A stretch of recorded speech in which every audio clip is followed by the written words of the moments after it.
Hello, my name is Marta Mateus, and this is part of the task, the final task of English 7. So today I'm going to talk about English for adults.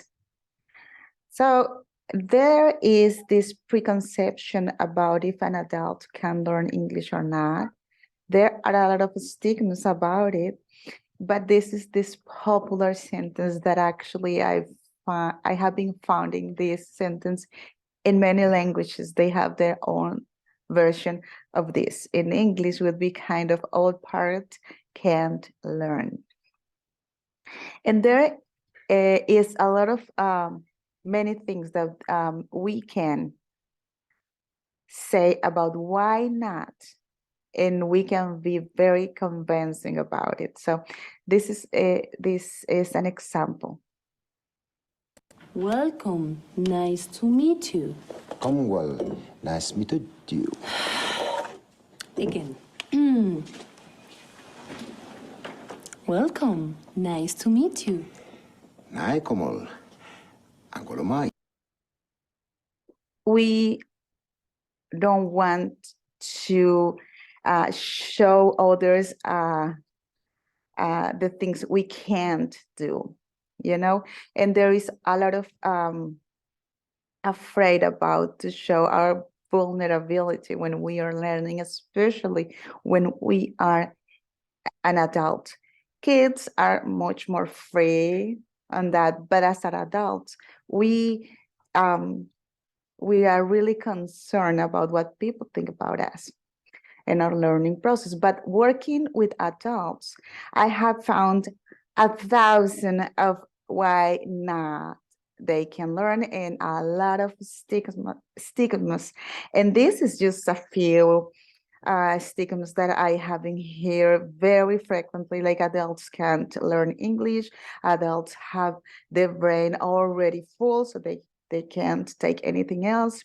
People can learn English just in early years. English is so difficult, we don't have time for that. So all of that, this is just a few of those things that we hear very frequently. But to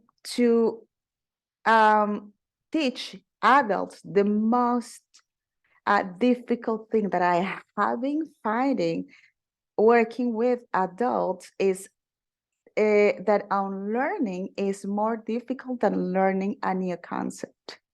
So before we start with the learning process, the English learning process, we have to teach them how to unlearn all the concepts they have.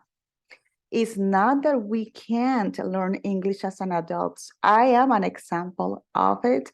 I started to learn English from zero when I was 31 years old, and I'm still learning because it is my second language. So it is proof that the human beings are designed to learn whatever they propose. Anything we desire to learn, we can learn it. Doesn't mean it will be easy. It doesn't mean it will be fast. But we can, if we have the right structure to learn.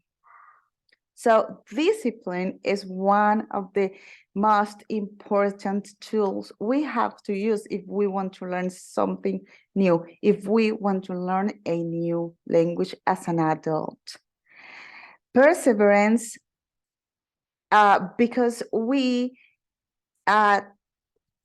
is very common in adults that as we don't have fast results, we can go with our motivations down very easily.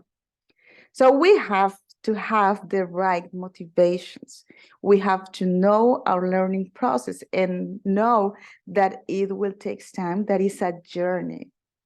We have to have a work plan. That is crucial. If we want to learn English as a second language, we need to know where to start, how to evaluate that, and how to fix things that we can't understand. and when to finish and how to move to the next step.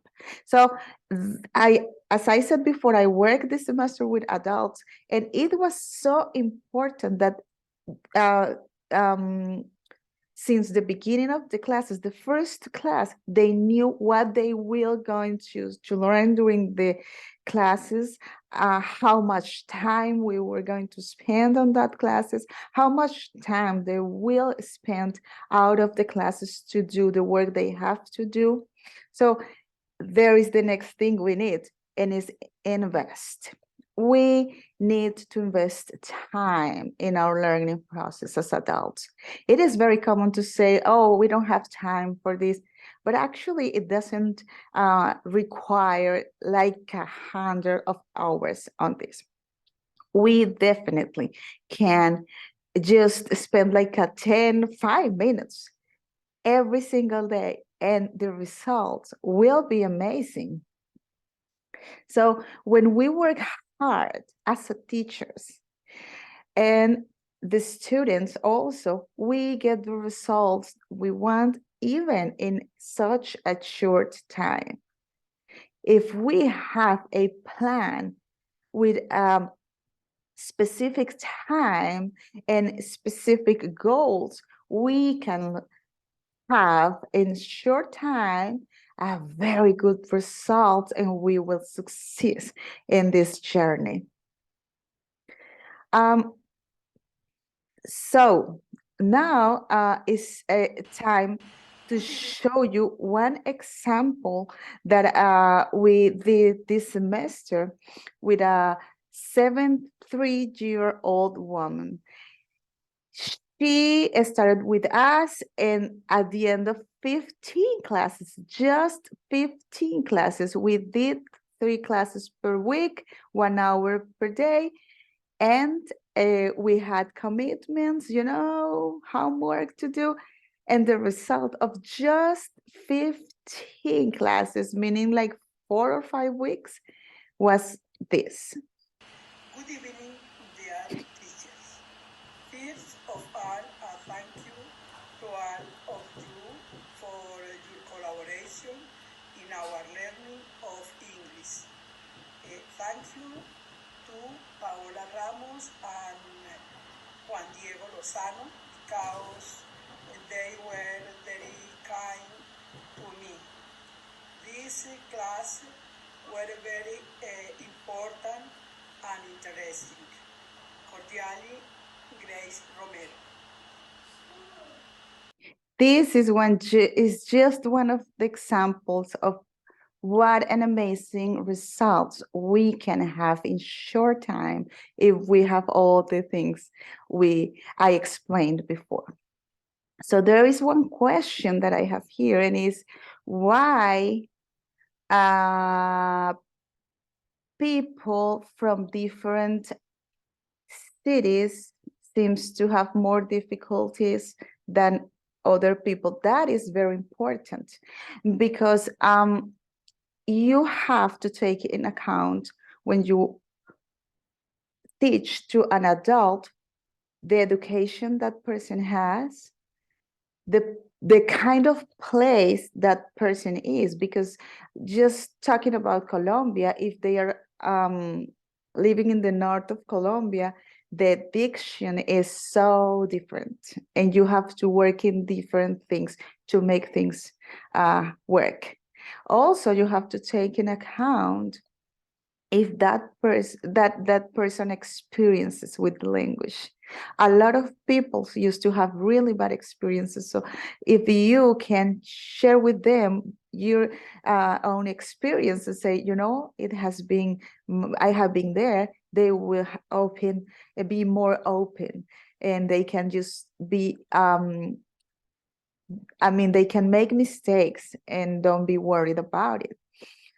Is very important, like in this case that we just saw a few minutes ago. It's a person that can't hear in one ear. She can hear just in one ear, in not 100%. So with her, the process was very slow, but the results were were amazing because she was really committed to this. So we have to take in account all those elements. There is some people that can't speak certain sounds. There's some people that can't hear very well. That is why they can't speak. So we have to study our students before we have we design the plan we have for them, even though we have to have already a program, but it can be it can be for that person in a different way, just the same program. So that's all for now. Thank you so much for being here, and bye.